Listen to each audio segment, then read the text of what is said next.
Sa bawat kwento may kwenta. Bawat istorya, ikaw ang bida. Kwento natin. Kwentong Palawan!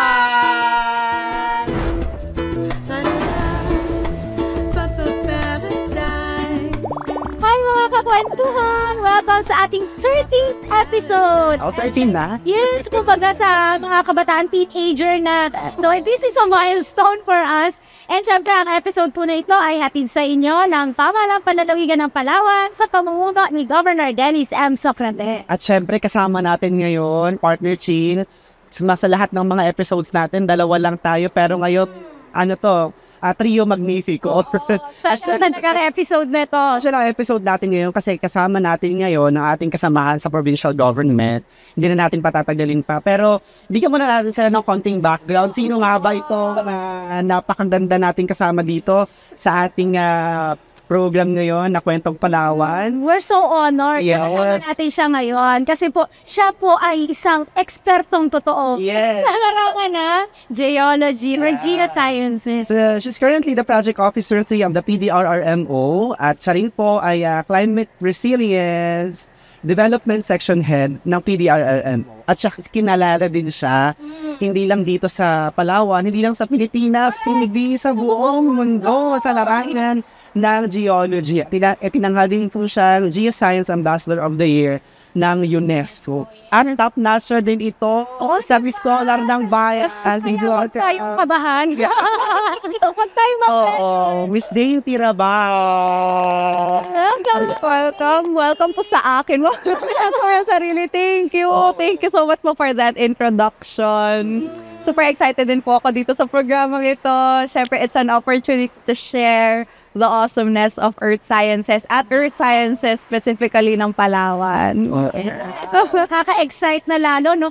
Ito nga, no? As we celebrate yung month of July, yung ating last episode is yung Nutrition Month. Pero this time, aside from Nutrition Month ng July, we are also celebrating yung observance naman natin ng National Disaster and Resilience Month. That's correct. So, hindi lang po Nutrition Month this month, but also the National Disaster Resilience po. Oh, ano nga ba ito? Yung Tagalog, ano nga ba siya? So, ngayong buwan ho, no, hindi lang natin siya pinagdiriwang at syempre, inaalala natin, kumbaga, pinagdiriwang natin at may mga activities tayo na ginugunita, na nakahanda ng provincial government kung paano ihanda ang mga Palawenyo, ang Pilipino, sa anumang uri at banta ng kalamidad. Diba? At the same time, awareness. Para sa karamihan sa atin, sa sambayan ng Palawenyo.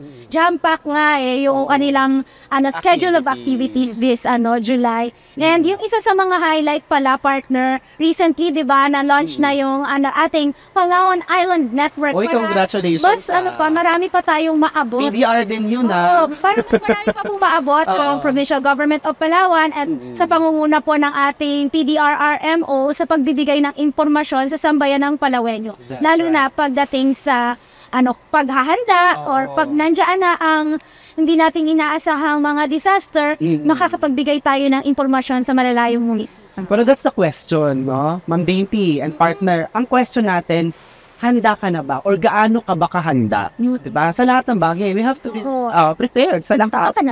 Paano ba tayo maghahanda? Paano ba natin inihahanda yung sarili natin? Diba? In all aspects of our life, we have to prepare. Correct. Kahit saan, no? So, pag-usapan. I'm ready. What? Oo. Sige. Speaking of paghahanda, ito nga recently, ang dami pong naranasang earthquake dito sa Palawan, yung paglindot, pagyanig. So, yan ang pag-uusapan natin ngayon.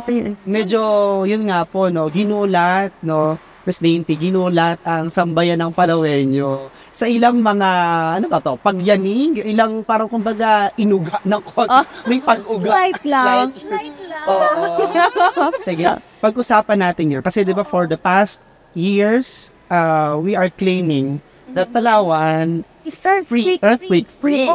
So, hilig natin yan. So, pa-clarify natin kay Ma'am Dainty, ano po yun? Misconception lang po ba yan? And, pauna muna natin, partner, ang dami nating tanong, ano muna ang earthquake? Earthquake. Bakit ka nagkakaroon ng ganyan? Okay, sige. Sobrang gandang question and very timely, So, basically, ang earthquake ay pagyanig ng lupa. Pero bakit nga ba nagyayanig yung lupa, yumayanig yung lupa, ano. Kasi basically, yung earth po natin ay gumagalaw. Very dynamic yung earth natin.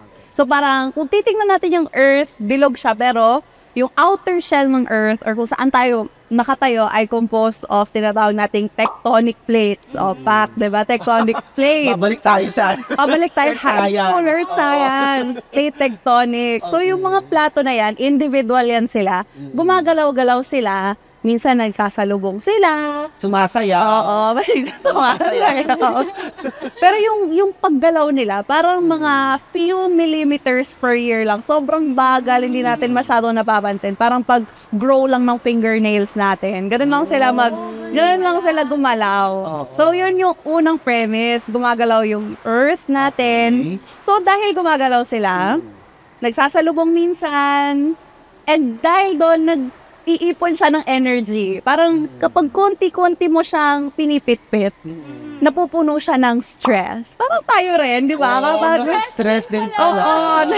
nasa-stress din yung kalupaan natin. Bongga, di ba?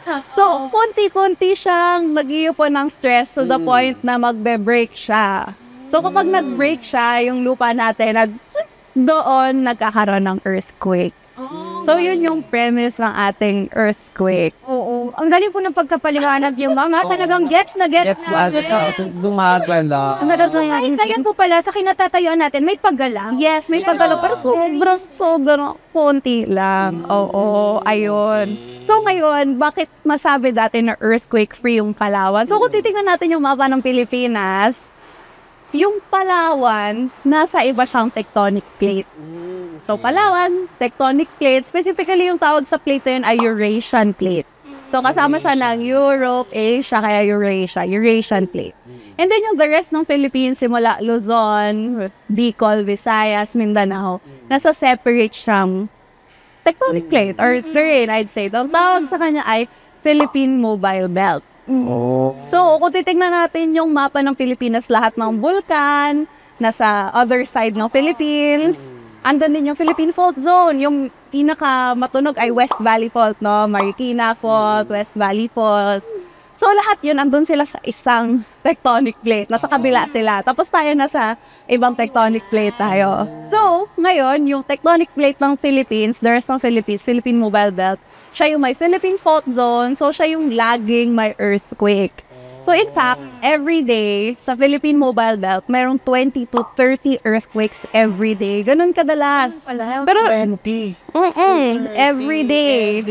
Hindi lang natin nararamdaman kasi sobrang hina lang. Oo, like magnitude 2, sobrang hina lang ng magnitude 2, hindi mo yan mararamdaman. Yung magnitude 4, medyo malakas. Kapag manhid ka, hindi mo mararamdaman. Wait lang. Parang medyo nakakatakot. Medyo nakakabanaw ko. Kapag manhid ka, carry bells lang yun. So yun, Grabe. so 20 to 30, imagine ganun kadalas. Sa ating sa Palawan, meron. So na-realize natin recently, meron pala. Meron. Actually, meron naman dati pa, pero sobrang konti niya lang kumpara dun sa 20 to 30 per day.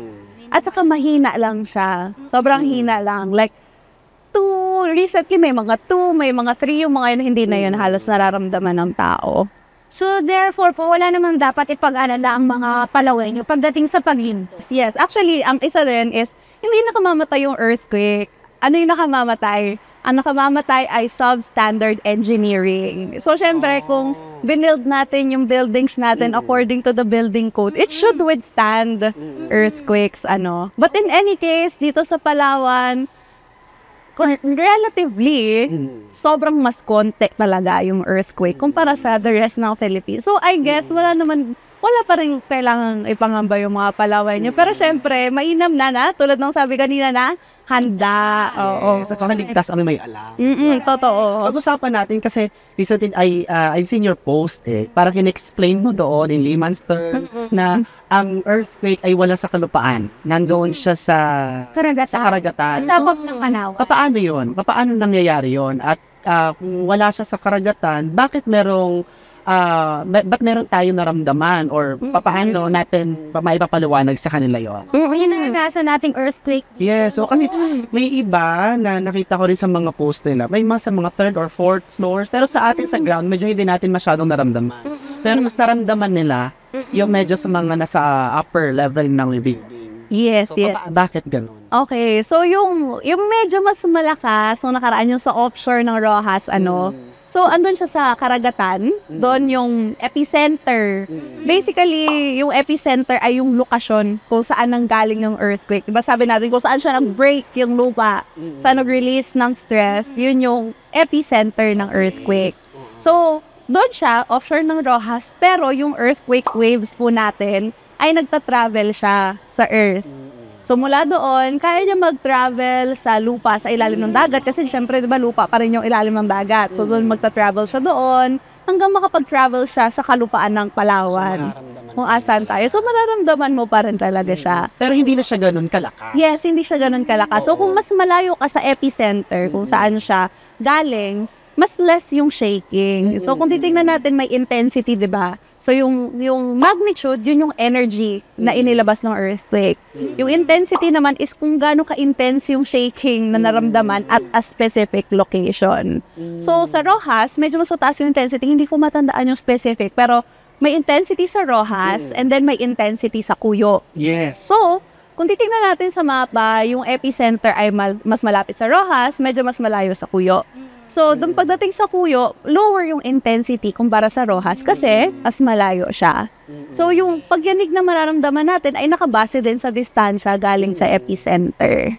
So, gano'n nagta-travel yan siya. At nararamdaman niya ng seismometers, even seismometers sa ibang parte ng mundo.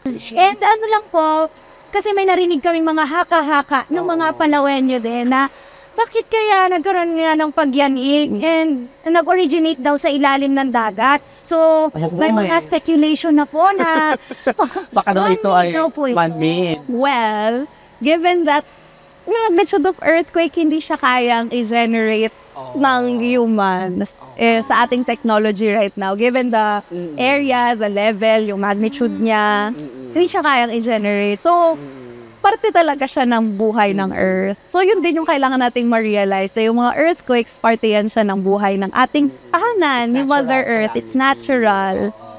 Oo. So therefore, wala naman pong dapat ipag-alala ang ating sambayan ng Palawenyo. In that aspect. Oo. Man-made na to. Yan na. Pero ito, partner and stains, mabigay lang natin. Kasi ibig sabihin, sa pagtatayo ng mga buildings din, especially sa Palawan, for the past years, kinoconsider nila, di ba, yung, parang hindi masyadong kinoconsider yung, Yes. Yung ground shaking. Yung ground shaking. Oo. Pero since may mga naitatala tayo na gito, na pag-uusapan natin siya sa ating kwentuhan, dapat ba mailagay na siya? Kumbaga, may priority na siya doon sa dapat i-consider ng ating mga building engineers? Yes, definitely. So, dapat yung mga tinatayo talaga nating istruktura, lalo na yung mga high-rise, dapat talaga angkop sila sa building code at pwede na nilang i-model na medyo may mas mataas na ground shaking. Kasi yan, may mga parameters yan sila. Ay, nakalimutan ko palang i-explain kanina, bakit naramdaman siya sa taas pero sa baba. Yes, So, kung titignan natin siya sa lapis, ito may lapis, may illustration tayo. So, kung yung earthquake, gumagalaw siya ng ganyan, kung titignan natin sa taas, mas magalaw. Oo.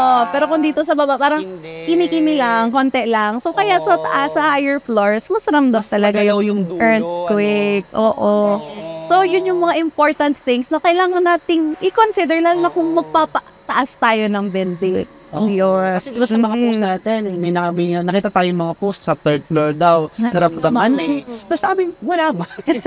Wala, diba? Parang, yun. Well, anyway, sarap lang makinig kay Ma'am Dainty. At saka si Ma'am Dainty rin ay professor sa University of the Philippines. Siya ay Nagturo ako as an instructor. Grabe. May gift of teaching din talaga siya. Kaya Kasi nagpapaliwanag niya in very entertaining way. Tsaka yung layman's term. Yes, oo. Tsaka napakahalaga na papag-usapan natin siya, at least gaya ng lagi na nating inuulit, na walang dapat ipagkaalan na yung ating mga Palawenyo, At safe na safe ang Palawan. At itong mga napag-uusapan natin, it's actually part of the resiliency ng ating ng provincial government at higit sa lahat na maipaabot din natin sa ating mga kababayan na ano pa rin, we are the Philippines' last ecological frontier at world's best island pa rin tayo. So, again, thank you very much, Miss Dainty. Maraming salamat sa iyo. Thank you din po sa inyo. Nag-enjoy kami, nag-enjoy kami. Nag-enjoy sila, syempre. At saka, nako, marami tayong mapag-uusapan pa at may babahagi sa kanila. Again, thank you very much po sa inyong walang sawang pagsuporta sa aming programa at sa kwento nating Kwentong Palawan dito po sa Spotify. At syempre, patuloy din pong sundan at i-like, ay pa natin mga special updates dyan po sa ating official update page, aming TIFF Palawan. Hanggang sa susunod pa nating mga episodes sa pagkukwentuhan na may kwenta, di ba, partner? Bago tayo magpaalam, anong hashtag muna natin? Hindi pwedeng, tanongin natin si Ma'am Dainty, anong hashtag niya? Pa-hashtag ka ba dyan? Hashtag ka. Hashtag. May hashtag dapat eh. Oh, sige, go. Hashtag bida ang handa. Wow. O sige, ikaw, Ma'am Dainty. Hashtag para sa listo, matatag at panatag na Palawan. Okay. Hashtag Safe Palawan. Safe ha, safe. Yan. So, again, thank you very much po sa inyong lahat. Dahil sa bawat kwento, may kwenta. Bawat istorya, ikaw ang bida. Kwento natin. Kwentong Palawan!